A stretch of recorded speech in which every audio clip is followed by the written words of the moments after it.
O programa a seguir tem classificação indicativa livre.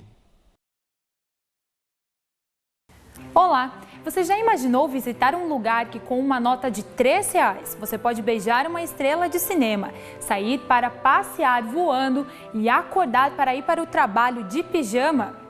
Pois é nesse universo onde a lógica não tem vez, mas tudo parece fazer sentido que o Ciência de hoje embarca.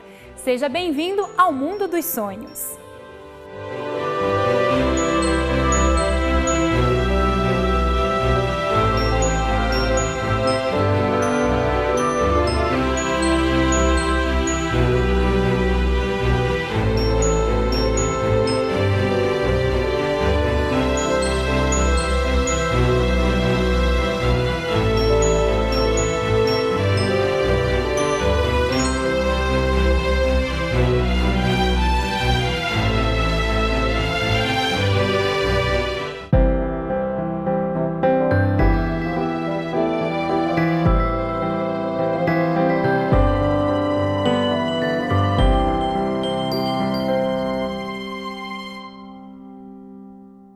Todos nós sonhamos.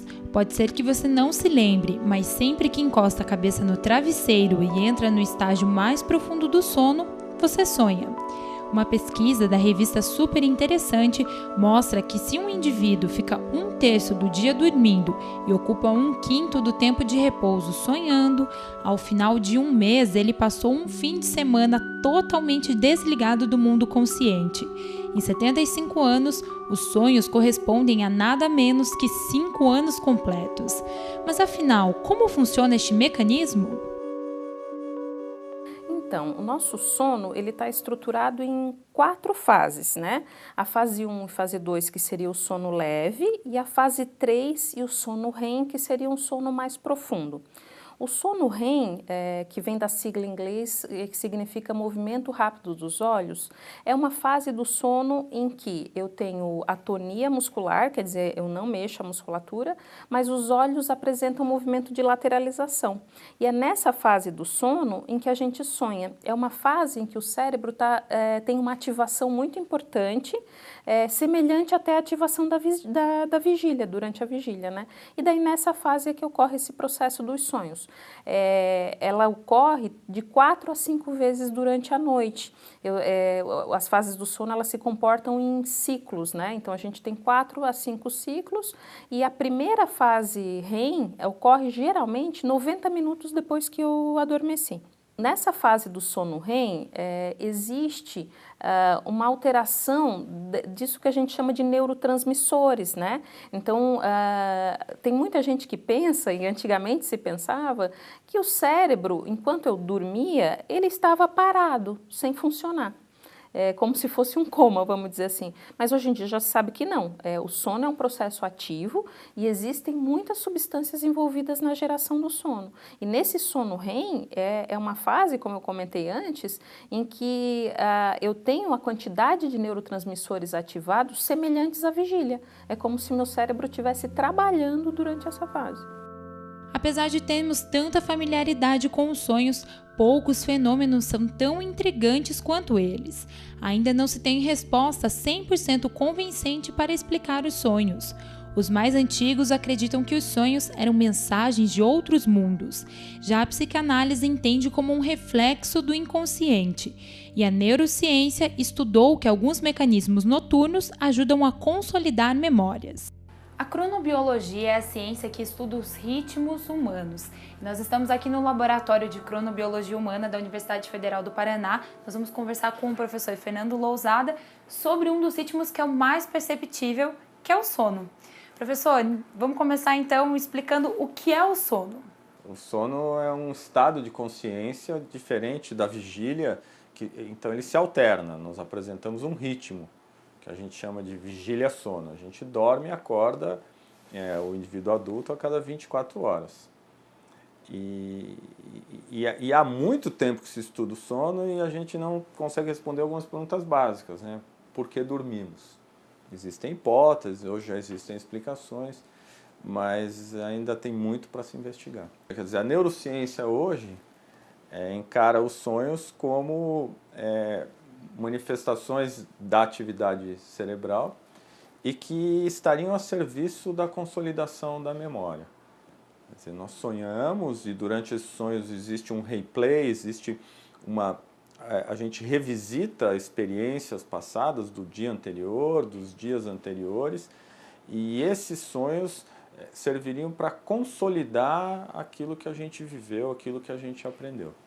A psicologia ela diz que os sonhos são desejos reprimidos, mas para a neurociência há uma diferenciação? Então... eu acho que são visões diferentes, eu não estou dizendo que nós somos mais certos do que a visão psicanalítica, muito pelo contrário, hoje existem tentativas de juntar essas diferentes visões. O fato é que o cérebro está muito ativo durante os sonhos, esta atividade faz com que tenhamos visões, emoções, movimentos, não o corpo se movimentando, mas para o cérebro nós estamos nos movimentando, nós estamos agindo, nós estamos sofrendo, nós estamos nos emocionando. E essa atividade, para os psicanalistas, seriam expressões, né, de impulsos, de desejos, e para os neurocientistas seriam ativações que teriam uma função adaptativa, uma função relacionada à própria sobrevivência, porque na medida em que você consegue consolidar as experiências importantes, isso pode ser decisivo para o seu futuro. Sonhos, e alguns trabalhos mostrando isso, que o sono ele é importante para que nós tenhamos insights. O que são insights? Seriam aquelas sacadas que nós temos para resolver um problema. Então, muitas vezes nós temos um problema que não conseguimos resolver, nós vamos dormir, no dia seguinte nós acordamos e falamos, nossa, mas é isso, por que eu não tinha pensado naquilo? E há evidências de que o sono e os sonhos são importantes para isso. Bom, falando um pouquinho sobre as pesquisas aqui do laboratório, né? Quais as pesquisas na área de sonhos que vocês têm aqui? Na verdade, o que nós estamos investigando é a relação entre o sono e a memória e a solução de problemas, e particularmente nós estamos investigando se a sesta, esse sono após o almoço, tem um papel importante nisso, e dentro de alguns experimentos nós avaliamos se a ocorrência de sonhos, né, e uma das maneiras de avaliar isso é se o voluntário dormiu ou não o sono REM, que é essa etapa onde ocorre a maioria dos sonhos, e investigamos também se aquele voluntário, ao acordar, se ele relata que dormiu e descreve os próprios sonhos, e nós investigamos a relação disso com o desempenho dele nos testes que a gente faz após o sono. Nesses testes, se descobriu que é importante sonhar? Olha, já se sabe que é importante dormir. A pergunta se é importante sonhar, a gente sabe que é fundamental sonhar, porque todos nós sonhamos. A dificuldade metodológica aí é que muitas vezes a pessoa sonha, nós sabemos que ela sonhou pelo registro que a gente faz, o registro eletroencefalográfico, mas a pessoa não se lembra dos sonhos. Porque para nós nos lembrarmos dos sonhos, nós temos que ser acordados imediatamente após o sono. Se eu sonho e continuo dormindo, eu não me lembro mais daquele sonho. Então, existe uma dificuldade metodológica aí, por isso que algumas perguntas a gente ainda não sabe responder, porque para saber que a pessoa estava sonhando, a gente tem que acordar a pessoa durante o sonho. E os déjà vus, como a ciência explica? Nossas experiências são marcadas por um conjunto de memórias. Então você está aqui, você está tendo uma experiência visual, uma experiência auditiva, uma experiência olfativa, uma experiência da temperatura que está aqui. Tudo isso forma no seu cérebro uma rede de neurônios. E essa rede, ela possivelmente durante a noite, quando você dormir, ela vai ser reativada e vai se consolidar como a tua experiência de agora, né, de hoje, dessa entrevista. Num futuro, se você por acaso voltar num lugar semelhante a esse, pode ser que você reative essa rede que foi reativada, te dando a impressão que você já viveu isso, mas na verdade é uma falsa impressão. Essa é uma das possíveis explicações do déjà vu.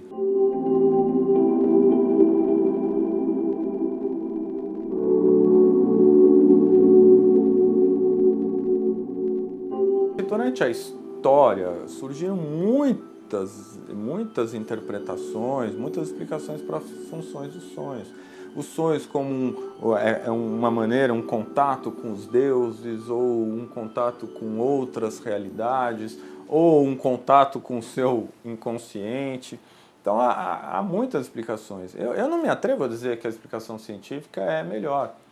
A nossa explicação é uma tentativa de trazer mais para a esfera biológica as explicações dos sonhos, mas há várias maneiras. Eu tenho dificuldade para imaginar que o sonho seja capaz de te trazer o futuro. Isso, quer dizer, os sonhos podem nos permitir nos conhecer muito melhor, e a psicanálise tenta fazer isso. A neurociência mostra também que por meio dos sonhos você conhece melhor, você acorda e fala, mas por que eu juntei isso com aquilo? E você pode dessa maneira repensar as suas experiências. Eu tenho dificuldade para imaginar que os sonhos sejam capazes de prever o futuro e fazer com que eu sonhe com os números da Mega Sena ou assim por diante.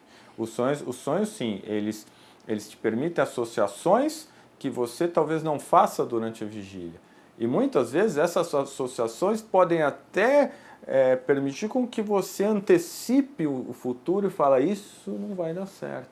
Olha só, realmente, né, eu estou pensando em fazer isso, mas olha, realmente, nós temos maneiras de pensar e projetar o futuro, mas não de prever números da loteria ou coisas do tipo. Toda noite nós sonhamos, mas você só consegue lembrar deste processo se acordar próximo ao estágio de sono REM. Você já sonhou que estava se afogando e acordou em apneia?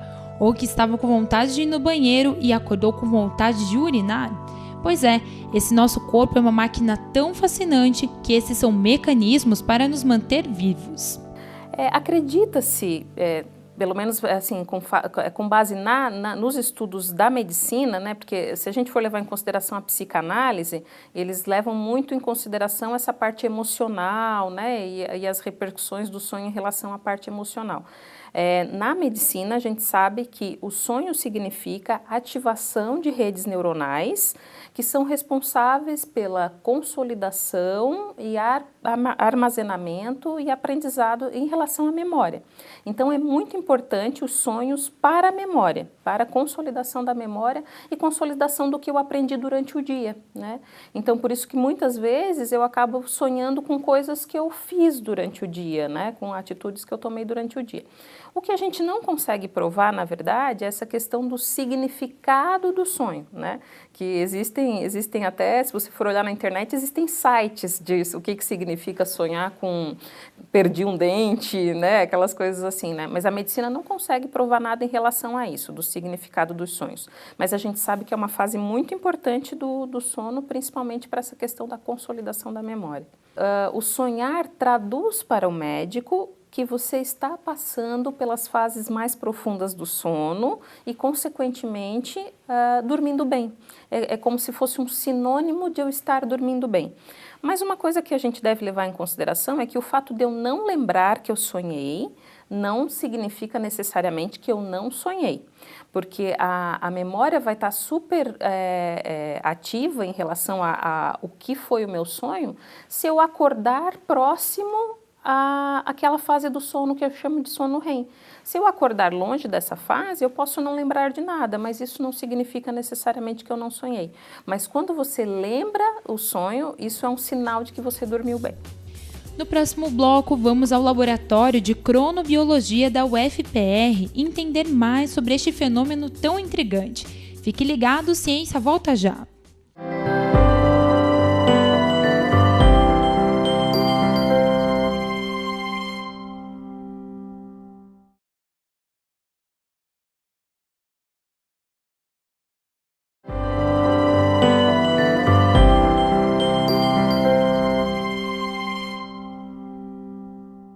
Existe um ditado que diz que tem coisas que nem Freud explica. Bom, com os sonhos, isso não é realidade. O pai da psicanálise tem várias teorias a respeito dos sonhos. Sobre isso eu converso com o Dr. Andreas Linhares, que é psicanalista, e vai explicar um pouquinho mais pra gente como funciona isso. Doutor, como Freud explica os sonhos? Então, o Freud descobriu, né, que através dos sonhos ele poderia estabelecer um contato com o que se passava na mente dos pacientes, né, que ele atendia.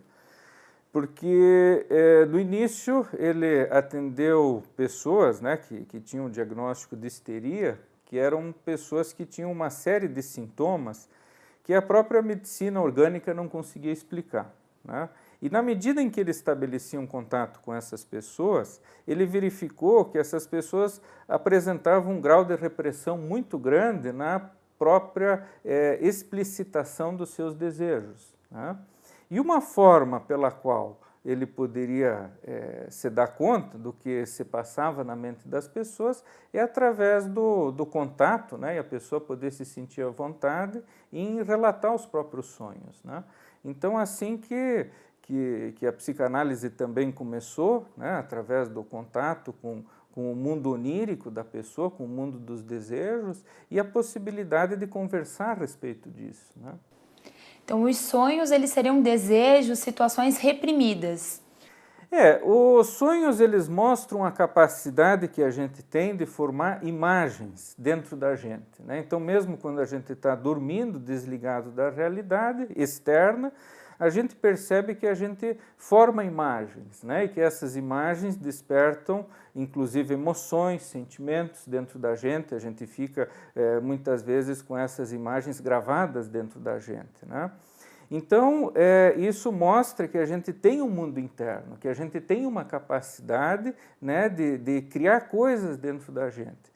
Então, como é que a gente vai se familiarizando com essas imagens, interpretando o que se passa dentro da gente, para a gente poder estabelecer uma relação mais fértil com a própria realidade externa. O Freud, ele ficou bastante entusiasmado com os sonhos, né? Ele valorizou bastante a sua obra, a interpretação dos sonhos, e ela justamente revela esse contato que a gente pode ter com o nosso mundo interno.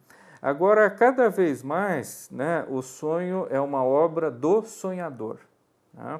Então, na medida em que a gente se aproxima disso, a gente verifica que cada elemento do que a pessoa imagina tem a ver com a peculiaridade daquela pessoa. As associações que a pessoa faz com o que ela imagina é muito mais importante do que qualquer significado fechado, né? Qualquer interpretação literal. Sonhou com isso, significa isso, né? Então isso, vamos dizer, muitas vezes até distancia, né, a pessoa da sua própria realidade psíquica, né? Então o que é importante, né, isso desde sempre é uma coisa que desde o Freud existe, é que no sonho o importante é o que a pessoa associa com o sonho, que interpretação que o sonho pode ter, né? O sonho nunca como uma realidade literal, né? Porque é sempre um conteúdo fragmentado, é um conteúdo, vamos dizer, que precisa das associações do paciente,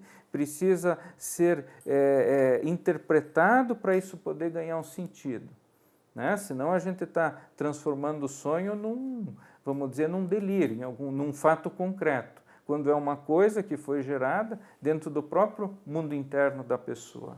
Mas todo sonho tem uma interpretação? Tem a possibilidade de uma interpretação, né? Vai depender das associações que a pessoa que sonhou faz e da possibilidade disso ser interpretado. Então é uma coisa muito importante, porque os sonhos, às vezes, né, o que a pessoa imagina, revelam um conteúdo, às vezes, muito impactante, muito angustiante, né? Então, vamos dizer assim, o sonho ganha um sentido se isso puder ser associado com outros elementos, né, da própria pessoa, e isso poder ser analisado, isso poder ser interpretado, né? Então, isso é uma coisa importante, vamos dizer, senão o sonho ele fica como um conteúdo muitas vezes muito angustiante para a própria pessoa, né? Então, como é que a gente cuida do sonho? Né? Como é que a gente pode interpretar e como é que ele pode ser analisado, né? Que isso é o campo da psicanálise. Doutora, e essas pessoas que vivem no mundo da lua, então, né, que sonham acordadas, o sonho delas pode se tornar realidade? Isso pode levar a pessoa a uma loucura? Então, o grande problema é que os nossos sonhos são sonhos e a realidade é a realidade, né? Então, como é que a gente pode entrar em contato com os nossos sonhos, com os nossos desejos e verificar como é que eles vão se inserir dentro da realidade, né? Então, essa capacidade, vamos dizer, da gente poder diferenciar o mundo interno, né, do mundo externo é uma condição muito importante da nossa saúde mental, né?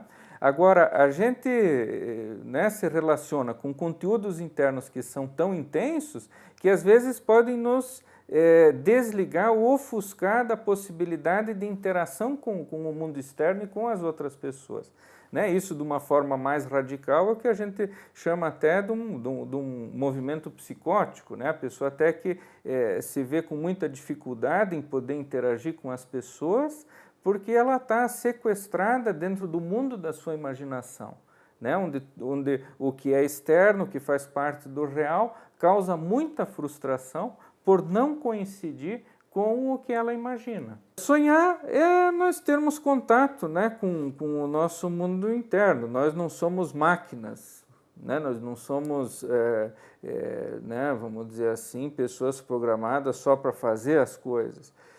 A nossa realização na vida depende de a gente poder entrar em contato com os nossos sentimentos, né, a própria palavra realização supõe realizar, e a gente realiza aquilo que a gente deseja.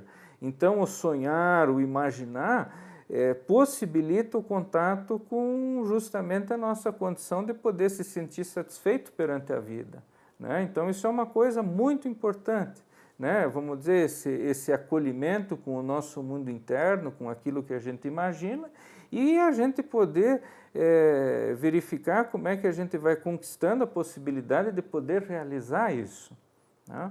Então, o sonho, né, o desejo, a imaginação são elementos muito importantes para poder inspirar na nossa relação com o mundo, com as outras pessoas, para a gente construir uma vida que seja satisfatória, que traga para a gente felicidade.